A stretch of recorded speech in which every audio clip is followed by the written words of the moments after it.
what is it you call a group of economists? It's a gloom of economists. What I'm going to do is, let me just move that down. I'm going to address a slightly different question than we've talked about so far, and that's why we're doing all this anyway. Why does anybody care? Why should we even be thinking about introducing a basic income? Okay. 40 years ago, there were remarkable experiments that were really taking place right across North America. There were 4 in the United States called negative income tax experiments, and 1 in Canada. The motivation for rethinking income assistance at that time was the persistence of poverty. There were pockets of deep poverty in both countries. In Canada, this was before the Guaranteed Income Supplement, before the enhancement of many of our other social programs. So there were certain portions of the population that had a good deal less than others to survive on, particularly older women. And in Canada, the Guaranteed Annual Income Project was called MINCOME. MINCOME was a cost-shared program. 75% of the costs were paid by the federal government, and the province of Manitoba paid 25% of the costs. Now, the purpose of the experiment, the purpose of MINCOME, was to try to figure out what would happen if we introduced a basic income. The purpose of the basic income was to alleviate poverty, but the purpose of the experiment was to find out what the impact would be on work effort. Would people quit their jobs? Would they work fewer hours? Would different groups respond differently? There were 2 sites chosen for this experiment. The primary site was in Winnipeg, and a secondary site was in Dauphin, Manitoba. Now, the 2 sites were different. The Winnipeg site was set up like a standard experiment, a randomized controlled trial. So a small portion of the total population was selected to participate, and people were randomized into treatment and into control groups. And the idea was at the end of the period, you could compare the results for both groups and find out what the impact of MINCOME was. Dauphin was set up a little bit differently. It was initially set up to test the administrative systems they had in place to deliver the basic income. But as a saturation site, everybody in town was permitted to participate in the experiment. Now, that doesn't mean everybody got money. This was set up as a refundable tax credit. So if you had no income, you received a certain amount, and as your labor market income increased, the amount you'd receive as a stipend would decline, and it would depend, of course, on family size. Little map. Dauphin is a town, an agriculturally dependent town of about 10,000 people at the time, and there were about 2,500 people living in farms in smaller towns in the rural municipality. Winnipeg had about 450,000 people at the time, and the whole province had, I think, 750,000 people.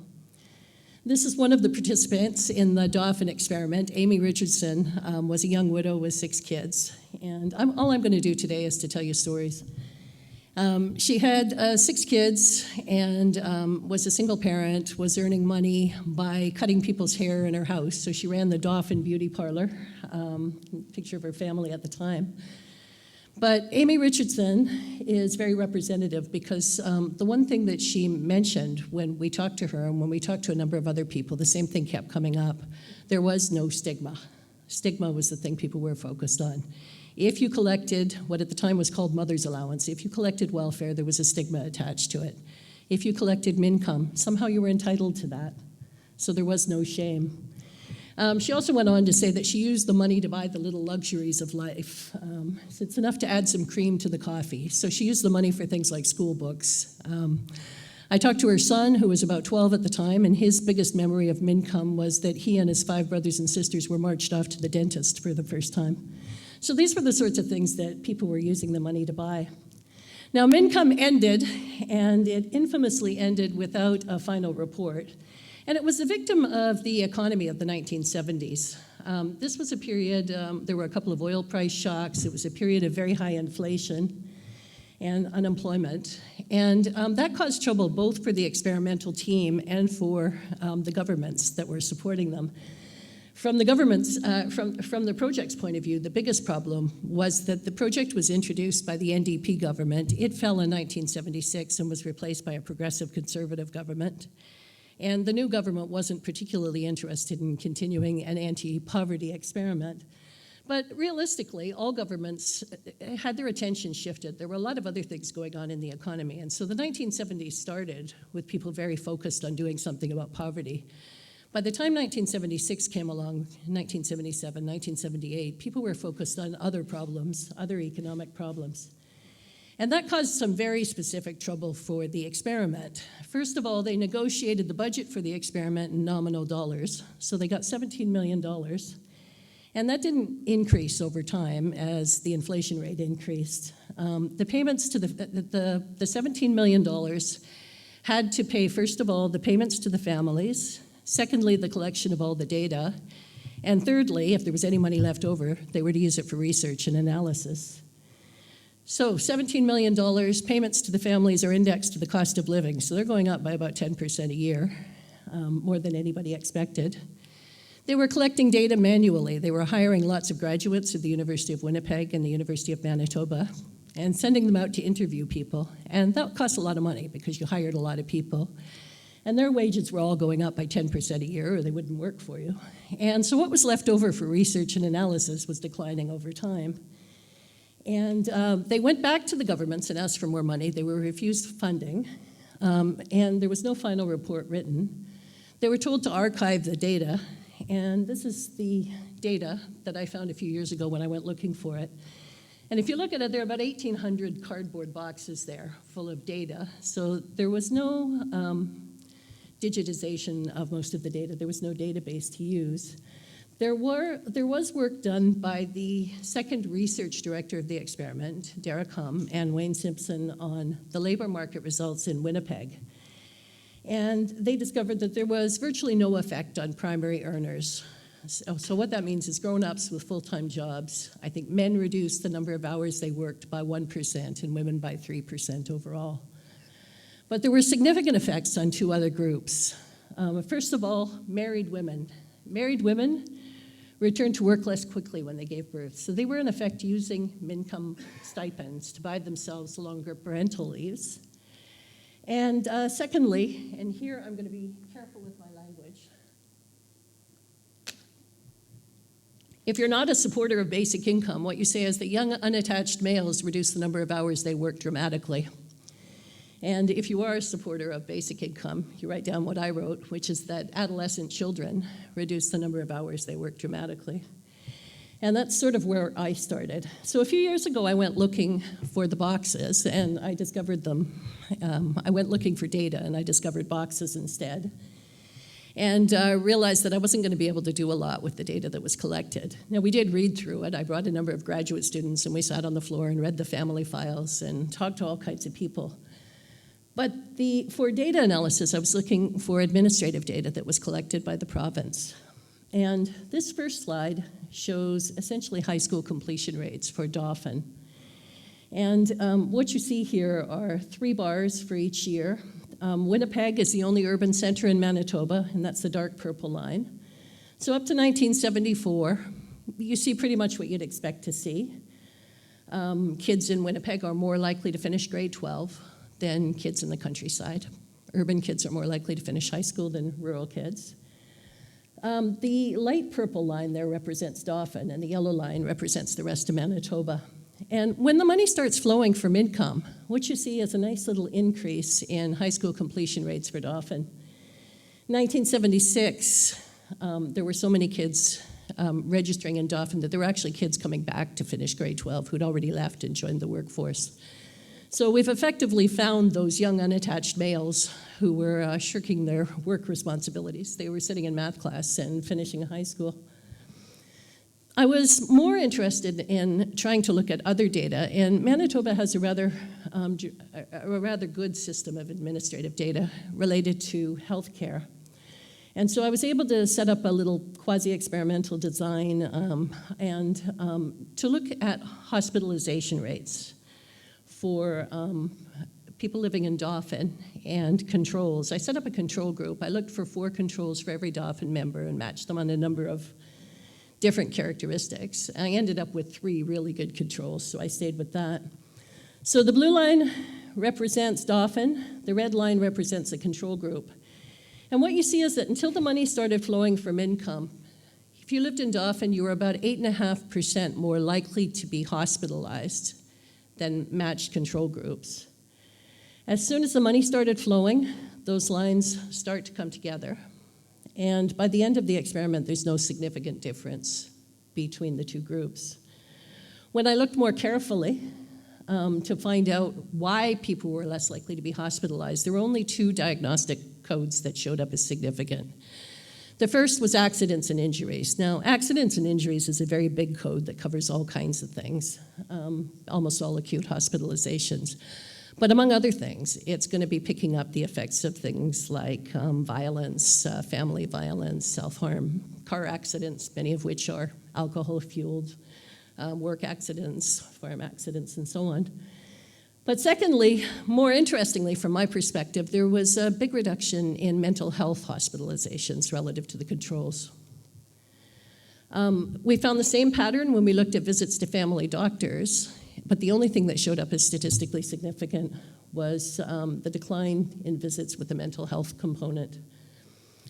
One of the things we did, when I started this project, I went to the ethics board and I asked, among other things, to be able to contact the participants in the experiment. And they wouldn't let me do it unless I could produce waivers signed by the families in the 1970s allowing recontact. And needless to say, nobody did research that way in the 1970s, so there weren't any.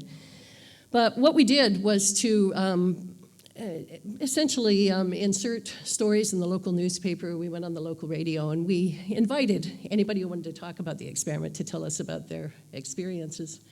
And I can tell you it's a mistake to do that on the radio because all kinds of people call you. But what we did, we were able to interview a number of people who participated in this experiment. And one of the things that we heard over and over and over again was that one of the things that MNCOM did, and I have no statistical evidence to back this up, this is purely anecdotal, but one of the things that MNCOM did was to allow people to start their own businesses. So this is the story of Joyce. I think she was 21 when MNCOM came in. 19 when MNCOM came in. And she and her husband started a record store. Okay, so this store didn't generate enough money to allow them to take an income, but it paid its own costs. So it essentially ran for the entire period of MNCOM. Money stopped flowing with MNCOM, the record shop goes under, and she eventually left Dauphin. But we heard those stories over and over and over again. Labor market results in Dauphin. I said that there's work done on the Winnipeg sample, but nobody did any work on the labor market in Dauphin because nobody found the labor market in Dauphin to be a very interesting place. It wasn't representative, right? There's way too much seasonal employment, way too many short-term labor contracts, low wages. Where are the unions? There are no unions there. There's lots of informal work, lots of self-employment. It just didn't look like a labor market was supposed to look in the 1970s. Winnipeg did, but Dauphin didn't. So what's happened over the past 40 years? Over the past 40 years, we've introduced a lot of new social programs. And I would like to say, I mean, we heard a lot about how difficult it is to introduce a basic income program this morning. But in fact, we do have two basic income programs that already operate in Canada. The Canada Child Benefit, introduced this past July, is in effect a basic income for families with dependent children.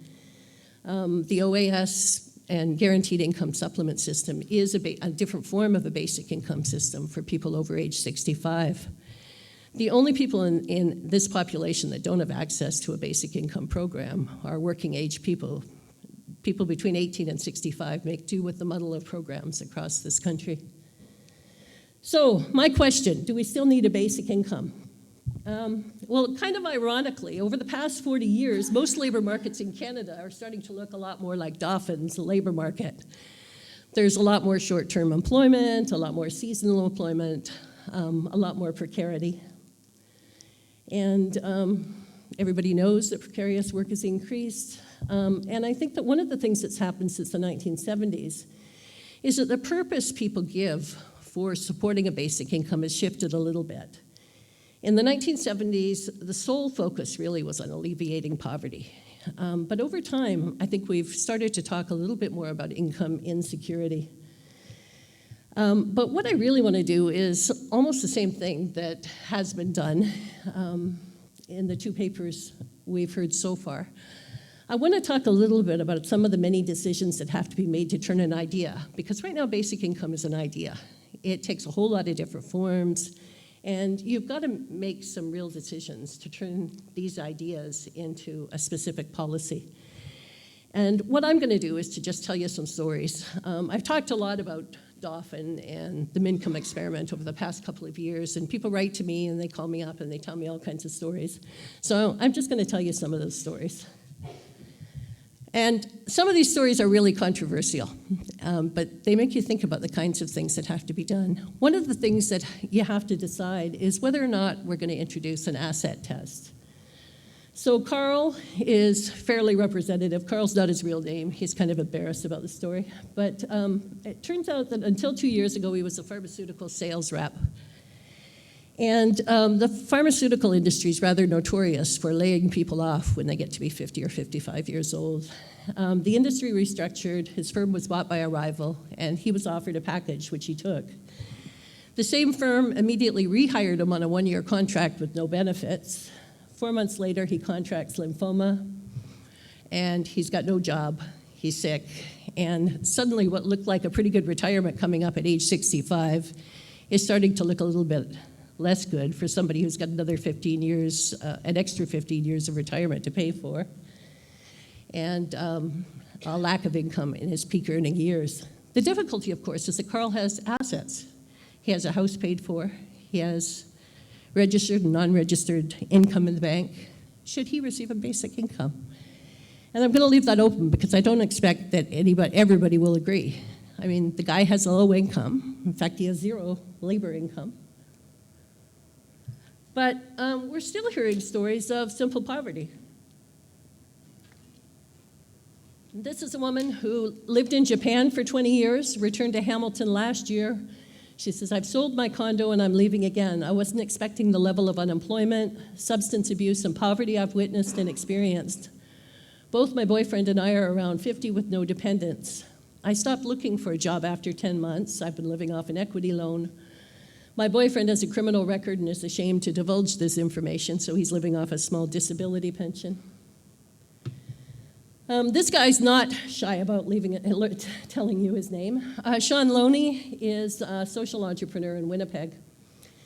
And this story I want to tell you because one of the things people worry about when we introduce a basic income is if you give people money for nothing, why don't they just stop working? It doesn't matter how much data you show. I mean, people don't believe it. They believe that people will reduce the amount that they work.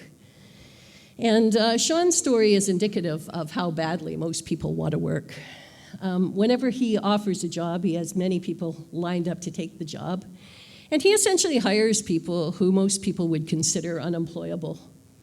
There's often literacy issues, addiction issues, criminal backgrounds. And he hires these guys and he trains them and gives them second chances and third chances and fourth chances and trains them essentially to work in the geothermal industry in Manitoba.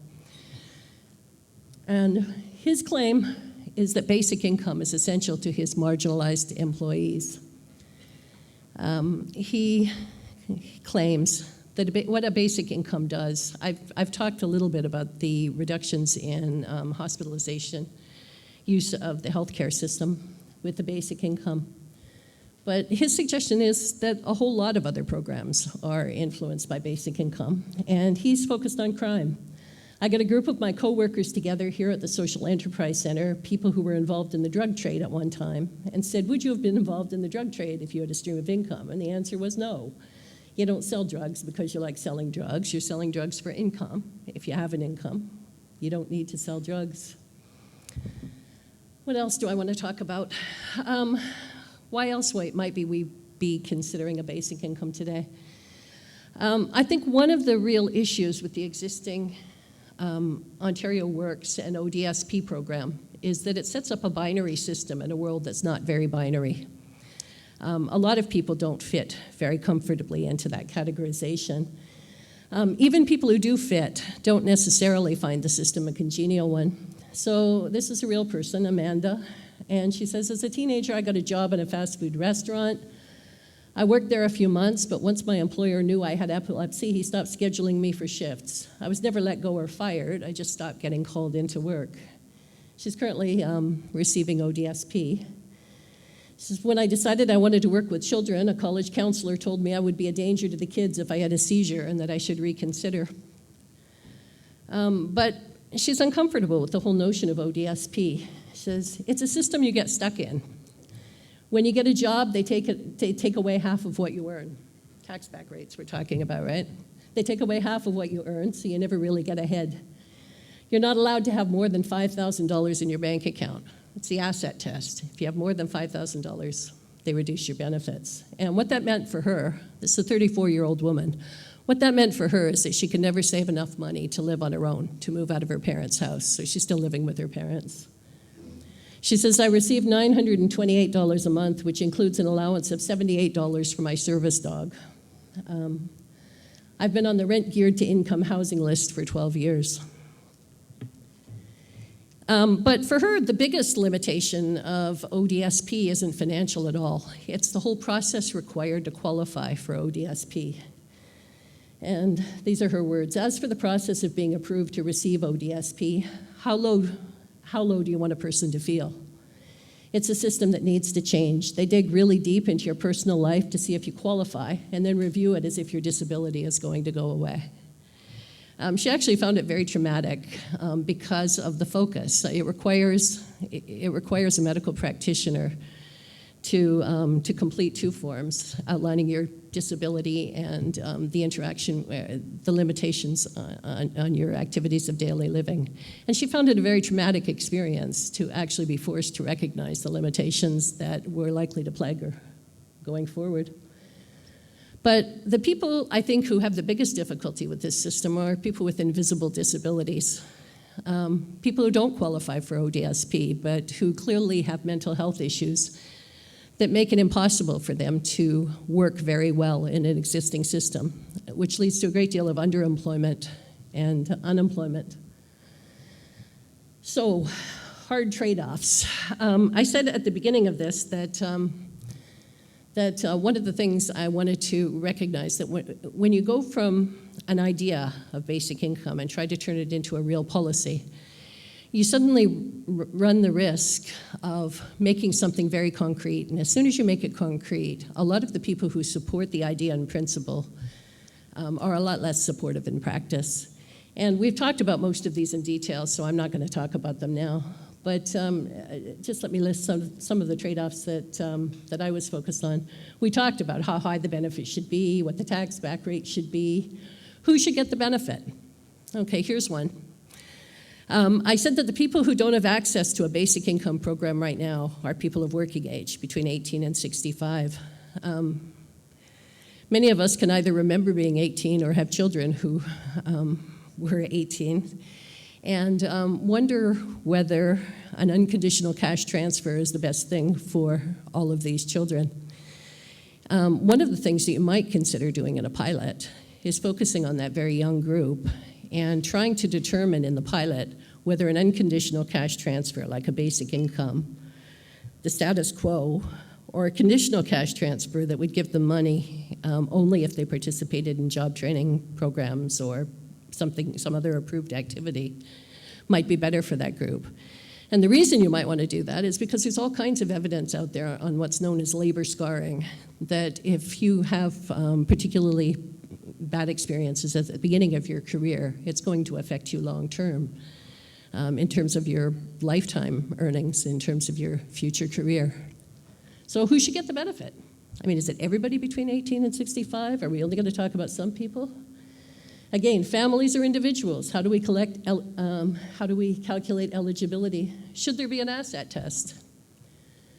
Most importantly, I think, not so much for the pilot, in my opinion, but certainly if we talk about a program, what other benefits should be folded into the program? Should there be an employment or training requirement? What taxes should we raise to pay for it? And should rates be higher for people in high-cost centers? I think those are pretty much all the things that we've just talked about, so I'm not going to talk about them again. But let me answer my question. Yes, we do need a basic income in 2016, and I think we need a basic income for slightly different reasons than we needed it in the 1970s. Because employment is becoming increasingly precarious, leading to greater income insecurity, because there are fewer unionized workplaces, because our social policies, the social policies we have out there, were constructed for a world when you could tell the difference between people who were retired and people who were working, and parents and people who were temporarily unemployed and people who were long-term unemployed and students, because we have special programs to deal with every one of those categories. The difficulty now, of course, is that those categories don't work so well. People are simultaneously in several. We need a basic income because social programs that used to be delivered through employment in unionized workplaces aren't available to many Canadians anymore. So I think I just want to end with a statement. I think now is the time to address head-on the challenges and trade-offs that are necessary to create a universal basic income that can meet the needs of Canadians in the 21st century, notwithstanding how difficult it is. Thank you.